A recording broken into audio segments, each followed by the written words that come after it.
नमस्कार। मैं ज्योतिष कुमार विपिन शर्मा आपके अपने YouTube चैनल गूढ़ रहस्य ज्योतिष के अंदर में आपका हार्दिक स्वागत करता हूं। प्रिय बंधुओं, सबसे पहले तो आपको हार्दिक शुभकामनाएं लोहड़ी के और मकर संक्रांति के लिए। और मेरे प्यारे व्यूअर्स, आपने मेरे चैनल को सब्सक्राइब किया, उसमें कमेंट छोड़े, उसको लाइक किया, इसके लिए भी मैं बड़ा आभारी हूं आप सभी का। आइए आज बात करते हैं वृषभ राशि की। और वृषभ राशि काल पुरुष की कुंडली में अपना द्वितीय स्थान रखती है। आपका शनि भाग्येश और दशमेश है और इस समय यह शनि आपके भाग्य भाव से गोचर कर रहा है। ग्रहों के कारकत्व जिस ग्रह के ऊपर से शनि गोचर करता है उनमें वृद्धि कहेंगे, और जिस भावेश से अष्टम होकर के शनि गोचर कर रहा है उनकी हानि कहेंगे। तो प्रिय बंधु, मेष लगन के लिए जो मैंने कहा था कारकत्व के हिसाब से, उसके परिणाम यहां पर भी उसी प्रकार से होंगे। लेकिन जैसे कि भावेश के ऊपर से अगर शनि गोचर कर रहा है उसके परिणाम थोड़े भिन्न आपको देखने को मिल रहे होंगे, क्योंकि अप्रैल माह में जाकर के यह शनि जो है आपके दशम भाव में गोचर करेंगे। अभी देवगुरु बृहस्पति, राहु आपके लगन में, देवगुरु बृहस्पति आपके दशम भाव में और केतु आपके सप्तम भाव में। अगर हम राहु केतु के ऊपर फल जाने तो यह समय आपके लिए मानसिक अशांति भरा रहा होगा या चल रहा होगा। निश्चित तौर पर ये चारों ग्रह जो है अप्रैल माह में जो है ये परिवर्तन करने जा रहे हैं। कुछ हद तक आपको यहां पर रिलीफ मिलेगा। आपके सप्तम भाव में मुक्ति के कारक और डिटैचमेंट जिनका स्वभाव है, नैसर्गिक गुण है केतु, वह आपके सप्तम भाव से जब गोचर कर रहे हैं तो निश्चित तौर पर आपके लाइफ पार्टनर के साथ कुछ हल्के फुल्के मतभेद मतांतर हो सकते हैं, परंतु जब तक आपकी कुंडली और आपकी दशाओं को देखा नहीं जा सकता तब तक यह पूरी तरह से कहना मुश्किल है। परंतु शनि का गोचर कारकत्व के हिसाब से तो आपने समझ लेना, मेष राशि, मेष लगन के जो बारे में मैंने प्रेडिक्ट किया है आप उसी तरह से उसको समझें। लेकिन भावेश के ऊपर से गोचर का परिणाम आप वृषभ राशि के लिए अलग से आप उसको समझने का प्रयास करेंगे।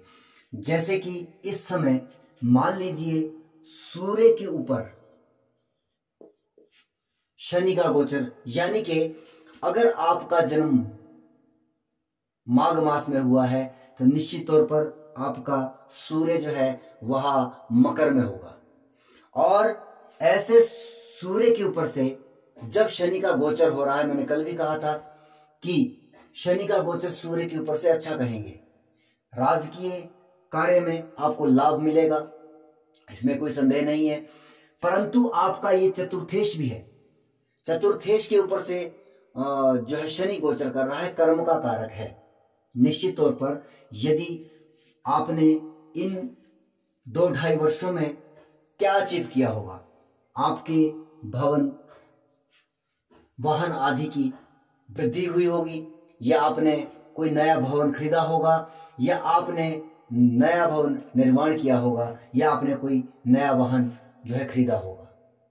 निश्चित तौर पर अगर हम कहें आपके बुध के ऊपर से शनि का गोचर हो रहा है तो बुध आपके द्वितीयेश है। निश्चित तौर पर यहां पर जो है बौद्धिक विकास भी आपका हुआ होगा, वाणी आपकी बहुत सुंदर रही होगी, और बुध जो द्वितीयेश है तो धन भाव में भी कुछ ना कुछ वृद्धियां देखने को मिली होगी। इसी के साथ बुध जो है आपका पंचमेश भी है। तो जो कोई भी व्यक्ति, जो कोई भी जातक वृषभ लगन का अगर मतलब चाइल्ड बर्थ के लिए, यानी कि बच्चे के जिसके जन्म नहीं हो रहा था, वह इस गोचर के दौरान अगर उन्होंने कंसीव किया होगा तो उनके संतति भी अवश्य हुई होगी। शिक्षा के क्षेत्र में भी आपको काफी लाभ प्राप्त हुआ होगा। यदि आपका बुध मकर में है जन्मकालीन में, उसके बाद परिस्थितियां क्या है कि गुरु के ऊपर से अगर बृहस्पति, देव गुरु बृहस्पति आपके यहाँ पर है तो ये कारक विवाह के भी हैं, आपके लाभेश हैं और आपके अष्टमेश भी हैं। तो ये दोनों प्रकार का प्रभाव आपके ऊपर देखने को मिला होगा इस दौरान। ये अप्रैल तक का मैं प्रेडिक्शन कर रहा हूं, उसके बाद आगे क्या होगा वो मेरा वीडियो बाद में आएगा, तब तक आपको इंतजार करना पड़ेगा। देव गुरु बृहस्पति के ऊपर से अगर आपके शनिदेव गोचर कर रहे हैं तो निश्चित तौर पर यह आपके लिए पीड़ादायक समय रहा होगा। लाभ के भी बहुत सारे जो है आपको अवसर मिले होंगे, इसमें भी कोई संदेह नहीं है। लेकिन अगर आप विवाह के इच्छुक हो, संतति के इच्छुक हो, क्योंकि विवाह का कारक भी है और संतति का कारक भी है, धन का कारक भी है, तो इन कारकत्वों में तो निश्चित तौर पर गुरु की वृद्धि हुई होगी। लेकिन ये भावेश अष्टम है तो निश्चित तौर पर कुछ पीड़ाएं भी आपको प्राप्त हुई होगी। इसके बाद हम बात करते हैं लग्नेश के ऊपर से आपका गोचर। अगर शुक्र आपके नवम भाव में जन्मकालीन कुंडली में बैठे हैं तो यह समय आपके मान सम्मान की वृद्धि के लिए बहुत जबरदस्त रहा होगा। आपने निश्चित तौर पर कोई ना कोई ऐसा कार्य अपने समाज में किया होगा जिसमें आपकी मान प्रतिष्ठा बड़ी होगी और यहाँ पर आपका स्वास्थ्य भी उत्तम रहा होगा। इसके बाद मंगल की बात करते हैं। अगर ये शनि का गोचर आपका मंगल अगर मकर राशि में जन्मकालीन स्थितियों में है तो शनि का यह गोचर आपके लिए जो है विदेश से भी कुछ अच्छी खबर ला सकता है, विदेशों से आपका संबंध रहा होगा। अथवा ये आपके सप्तमेश भी है तो यहाँ पर भी हम कहेंगे कि विवाह आदि में जो प्रयासरत थे उनका विवाह या तो अब तक हो चुका होगा या फिर जो है वह अप्रैल माह से पहले आपके विवाह की संभावनाएं भी बनती हुई दिखाई दे रही है। इसके बाद आ जाते हैं दूसरे बिंदु पर, भावेश से अष्टम में, यानी कि द्वितीय भाव में। द्वितीय भाव से अगर हम गिनेंगे 1 2 3 4 5 6 7 8, अगर यहां पर आपके शुक्र देव बैठे हैं तो निश्चित तौर पर यह समय आपके लिए अरिष्टकारक रहा होगा, खास करके स्वास्थ्य से लेकर के आपको स्वास्थ्य की बहुत बड़ी हानि यहां पर देखने को मिल रही होगी। अगर यहां पर आपके बुध देव बैठे हैं जबकि ये स्वराशि के हैं और बड़ी बड़ी प्रेडिक्शन यहां पर फेल हो गई। आपने देखा होगा कि आपका शनि भाग्येश होकर के भाग्य स्थान से गोचर कर रहा है, उसके बावजूद भी आपको धन हानि के संकेत यहां पर दिखाई दे रहे हैं। अगर आपका बुध जो है वह मिथुन राशि में जन्मकालीन कुंडली में पड़ा हुआ है, क्योंकि वह भी द्वितीयेश है और यहां पर शिक्षा से लेकर के हानि भी कहेंगे और संतति से लेकर के भी कुछ ना कुछ समस्याएं आपको रही होगी। इसके बाद अगर यहां पर आपके मंगल देव हैं तो आपके वैवाहिक जीवन से लेकर के बहुत बड़ी समस्याएं इस दौरान आपको जो है वह देखने को मिली होगी। और द्वादशेश है मंगल, तो विदेशों से भी आपको, अगर आपका कोई संबंध विदेश से व्यापार जुड़ा हुआ है तो आपका वहां से भी नाता कटता हुआ इस गोचर काल में दिखाई दे रहा है।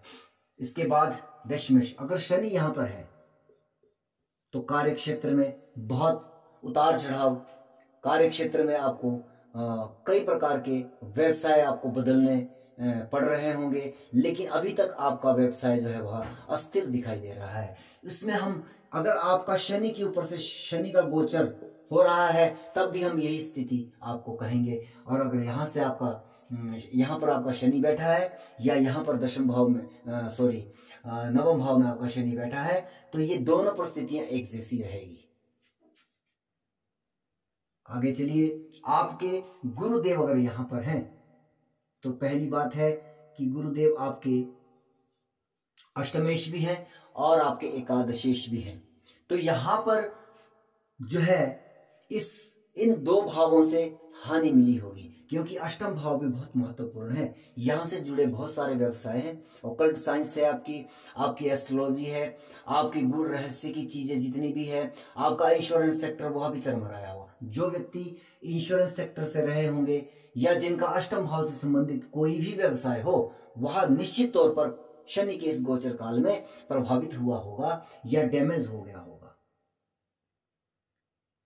और इसके बाद जो है हम कहेंगे लग्नेश की बात मैंने कह दी। आपके सूर्यदेव चतुर्थेश, सूर्यदेव, यहां से हम सीधी बात करेंगे। सुखों की हानि हुई होगी, वाहन आदि से भी आपको नुकसान हुआ होगा। अगर आपका जन्मकालीन सूर्य जो है वह द्वितीय भाव में बैठा है, तब हम ये बात कह रहे हैं। प्रिय बंधुओं, मेरी बात को थोड़ा सा ध्यान पूर्वक से सुनना पड़ेगा।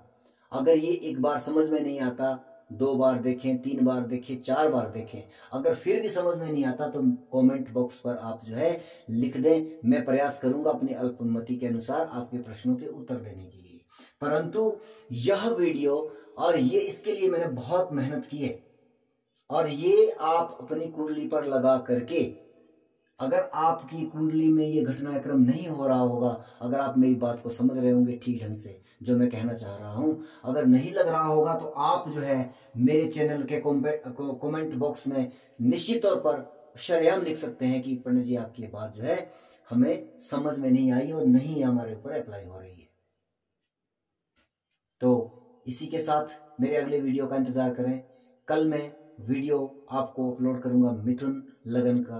आप तब तक जो है मेरे चैनल को सब्सक्राइब करें, उसे शेयर करें, उसकी बेल आइकन को दबाएं, ताकि मेरे वीडियो के जो है आपको वह नोटिफिकेशन मिलती रहे। जय श्री राम।